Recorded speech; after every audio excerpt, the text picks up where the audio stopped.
Yes, our task force is doing that. Kausap ko lang kanina yung head of task force. Gumugulong na ang formal na investigasyon ng Department of Justice o DOJ laban kay dating Pangulong Rodrigo Duterte.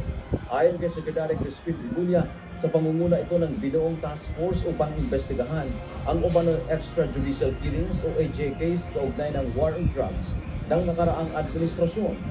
Ang hakbang ng DOJ ay kasunod ng pagharap ni Duterte sa pagdinig ng Quadcom kung saan inamin ito na may mga pinatay umano siya. Dagdag pa ni Remulla, pinipigilan nila ang paglabag sa International Humanitarian Law o Republic Act 9851 sa kanilang investigasyon. Magsasampa umano sila ng hiwalay na kaso dito sa Pilipinas. Well, we want the charges to be separate from each other. What we charge here and what the ICC charges have to be possible. You know, to pull overlap.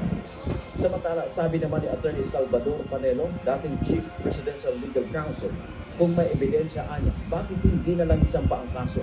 Ito umano ay walang katapusang propaganda laban sa dating Pangulo para sirain ang reputasyon nito.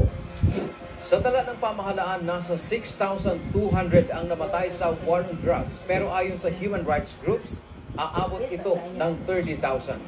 Dantiamento UNTV, News and Rescue. Diyos ang aming sandigan, serbisyo publiko ang aming pinakahalagahan. Uy, sama na? Kapaumot? Ako nga dyan. Pirayda.